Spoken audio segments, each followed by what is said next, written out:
Est-ce que le mal-être sert à quelque chose? Est-ce que la douleur que l'on ressent dans notre corps, dans nos émotions, a un sens? Est-ce que ça nous indique quelque chose sur nous-mêmes? Je vais faire cette vidéo de manière assez brute, comme une discussion. On verra ce que ça donne. On avance pas à pas ensemble. Donc, est-ce que ça a du sens, ce que l'on ressent à l'intérieur de soi? Souvent, dans notre société, le mal-être est vu comme un échec. La maladie, la mort est vue comme un échec. Mais pourtant, peut-être que c'est des indicateurs de quelque chose à l'intérieur. Et quand on va plus en profondeur à l'intérieur de soi, qu'on va observer ce qui se passe, et grâce à mon expérience de mon travail, d'aller plonger à l'intérieur de soi pour aller ressentir ce qui est là, eh bien on remarque que ce que l'on va ressentir dans le corps est l'expression, la manifestation de ce qui se passe dans la conscience, c'est-à-dire dans nos émotions, dans nos pensées. Car tout ce que l'on va vivre intérieurement va créer des vibrations qui vont s'inscrire dans le corps. On imagine bien que si on est dans un état de joie, d'amour, on sent qu'on se sent bien, qu'on rayonne, qu'on est, que le corps vibre de bonheur et que les vibrations que l'on va ressentir sont très agréables et sont très bonnes. Et on sait bien aussi que si on est pris par une peur avec le ventre qui serre, qui se noue, le plexus qui se tord, eh ben on va pas se sentir bien. Si on a un chakra d'amour et que notre cœur se brise, on va se sentir super mal. Si on est pris dans des angoisses, dans la déprime, le corps va se rétracter, on va se sentir mal. Donc on voit que tous nos états intérieurs vont créer des sensations dans le corps. Et je dirais que les sensations entre guillemets positives sont des sensations qui rayonnent et qui ne laissent pas de traces. Elles sont comme un flux qui circule. Et les sensations douloureuses, pénibles, qu'on n'aime pas sentir, vont s'inscrire dans le corps et rester gravées là. J'avais entendu une fois que le Bouddha parlait de 3 niveaux d'inscription dans le corps. Il disait que le premier niveau, qui serait des pensées, des émotions qui passent comme ça, qui juste circulent un moment, ressemble à comme un doigt qu'on passe dans l'eau. Donc ça crée une trace qui disparaît instantanément et qui n'est plus là directement après. Ensuite, il y a les pensées, il y a les émotions que l'on tend à générer un peu plus, que l'on remue, que l'on mâchouille un peu plus. Et là, c'est comme si on passe le doigt dans le sable, au bord de la mer, et à la prochaine marée, la mer vient effacer tout ça, et ça disparaît. Et il y a les pensées et les émotions que l'on entretient en permanence, que l'on nourrit au fil des jours, au fil des mois, au fil des années, et celles-ci sont comme gravées de la pierre avec un marteau et un burin, et ça crée une trace très profonde qu'il est beaucoup plus difficile de nettoyer et de transformer. Donc on voit que tout ce qui se passe à l'intérieur de nous crée des sensations, des impressions dans notre corps. Donc le mal-être que l'on peut ressentir, la douleur, voire les maladies, eh ben, sont générés par ces inscriptions en permanence entretenues que l'on va avoir intérieurement. Il n'y a aucune culpabilité là-dedans. Il y a juste une responsabilité. C'est comme un miroir, c'est neutre. Il n'y a pas de bien, il n'y a pas de mal. C'est juste la vie qui nous enseigne. C'est un apprentissage. On est tous des apprentis sages, où la vie nous montre ce qu'il est juste de générer et ce qui va à l'encontre de nous, va à l'encontre de la vie. Donc c'est juste des indicateurs. On pourrait dire que plus on est centré dans notre être, plus on est dans notre vérité intérieure, plus mieux on se sent. Et qu'au contraire, plus on va s'éloigner de qui on est, plus on se perd, plus on va se sentir mal, plus ça va devenir douloureux, plus c'est la cata quoi. Une fois j'avais fait une expérience dans une cérémonie dans la jungle au Pérou. Donc ces cérémonies, c'est très beau, c'est très fort. Et à un moment donné, je me sentais comme aligné dans l'axe de l'univers. Et c'était la perfection de la perfection. C'était de toute beauté. Et je sentais que dans tout mon corps, je sentais une joie, une extase merveilleuse. Et j'avais cette image comme un yucca. J'aime bien cet arbre, j'ai toujours bien aimé cet arbre de yucca. Et là, je voyais ce yucca, ça faisait comme un tronc, un axe, avec ces feuilles qui partent de là et qui s'arrêtent. Et j'avais la sensation que ceux qui étaient alignés dans l'axe, dans notre axe intérieur, alignés à l'axe de l'univers plus grand, eh bien, croissaient à l'infini, pouvaient croître et croître et croître. Et que par opposition, les feuilles, c'était ceux qui se désalignaient, étaient ceux qui quittaient cette vérité et qui gentiment allaient s'arrêter, allaient mourir. Et qu'il n'y avait pas de juste, il n'y avait pas de mal, il y avait juste que c'était pas aligné, c'était pas la vérité de la vie, donc ça devait s'arrêter. Et que ceux qui étaient alignés à la vérité de la vie pouvaient croître à l'infini. Donc, on pourrait dire que la douleur, le mal-être, a un côté karmique et initiatique. Karmique dans le sens que si l'on génère quelque chose qui n'est pas juste, qui n'est pas dans la vérité de notre être, eh bien, on va récolter le fruit de cela. Et on va vivre dans le corps le fruit de ce non-juste, qui, encore une fois, n'est pas culpabilisant, est juste le miroir de quelque chose qu'on doit voir.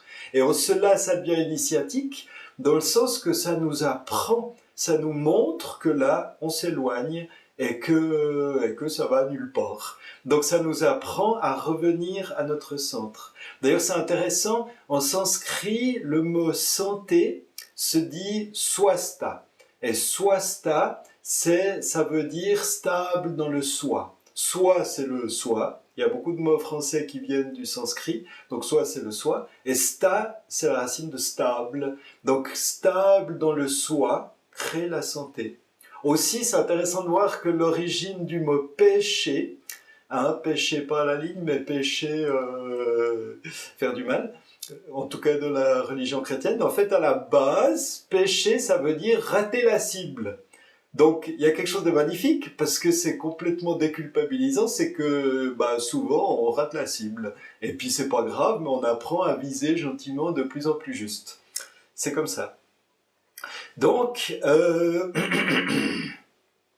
donc les états douloureux à l'intérieur de nous montrent simplement que l'on s'éloigne, que l'on n'est pas dans notre vérité intérieure. Et la clé, c'est que simplement en écoutant la sensation physique,